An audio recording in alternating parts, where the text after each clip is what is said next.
there's a mom, and you grew up in public housing on Manhattan's Lower East Side, 2 bedrooms, 4 people, and you called it the real gradation of poor. We talk about the American dream that was so alive for you, Ursula. It was so alive despite your environment, despite what you were dealing with. And you had people who helped, whether it was those people you told us about in your community or these folks at Cathedral.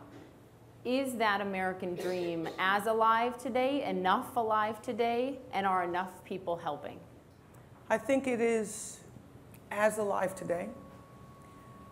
I don't necessarily think that enough people are helping. And you know, I think a lot about this question because my entire existence was foundationed on 3 principles. One is that my mother believed that her primary responsibility, almost her only responsibility, were her 3 kids.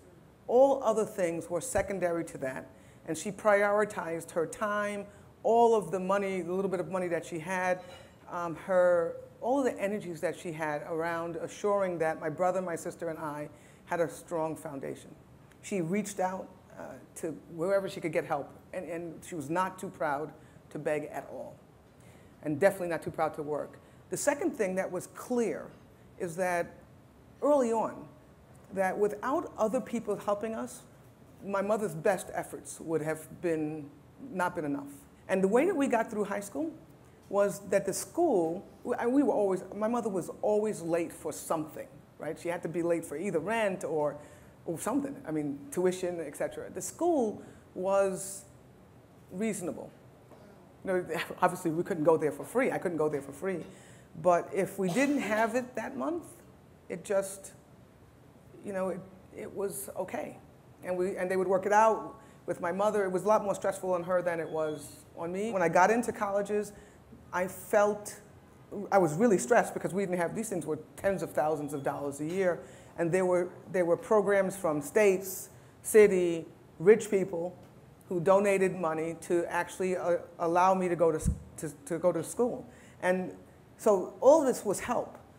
The reason, back to the American dream, for me the American dream was, the way that I lived it was, you do your part, and knowing that not everybody starts out at an equal level, we'll do as much as we can to give you a good start.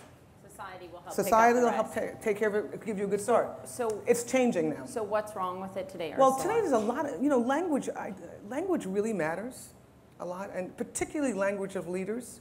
And I never, you know, this is back to the 3 strikes thing, how it sticks in the back of your mind without even knowing it, how much of a headwind it is for you without even knowing it. The rhetoric today, in general, is about the following. If you don't have, you don't deserve to have.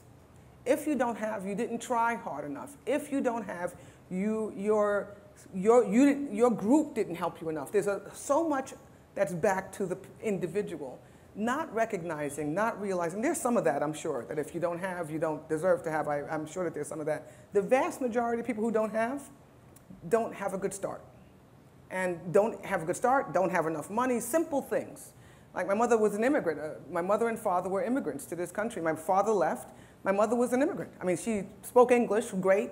She had a high school diploma, great, but she had no foundation whatsoever to get a job outside of cleaning houses. And by this time, she had 3 children.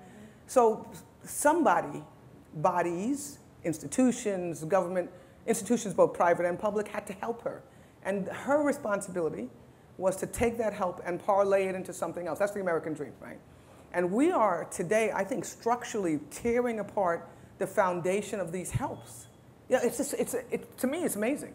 Tearing apart the foundation. Right, we're removing it. And there may be good reasons to do that financially in the short term. It is, to me, one of the most dumb decisions in the long term. So before we wrap up, let's go to the students. Who has a question for Ursula? Who is going to be the next Ursula? Tell us your name. Acacia Palmer. I go to Cathedral. What grade are you in? I'll be a rising senior in the fall. Congrats. Good morning.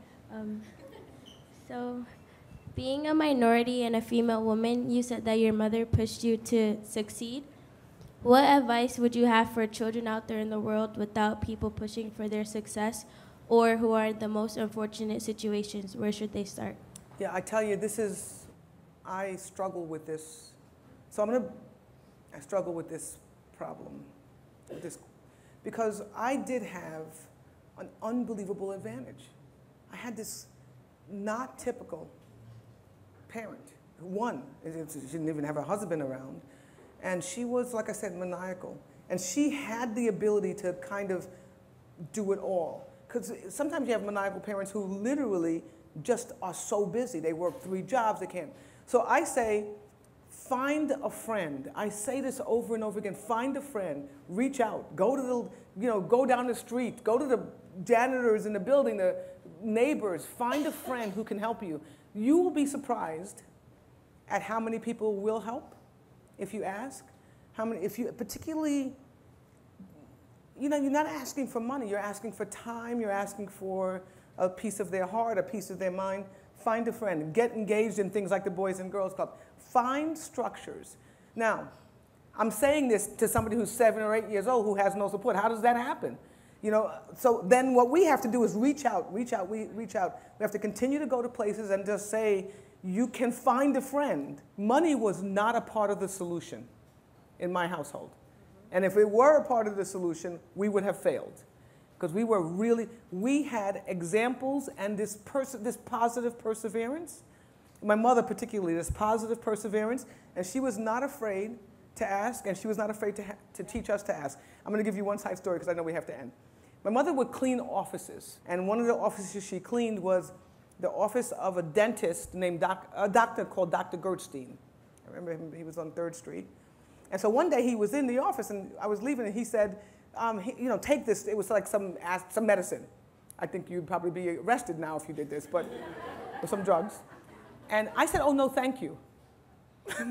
We got out, my mother said to me, never say no thank you when somebody's offering you something. You say, you take it. Thank you and take it. Because her thing was, we are not too proud to beg here. And this guy was going to give us, I didn't even know what the hell it was, and I said, no thank you. My mother actually did go back and ask him for the stuff, and we actually ended up getting it. And it taught me that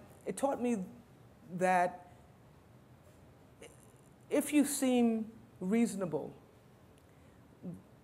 asking for help is not a bad thing, and people are very willing to give it, very willing.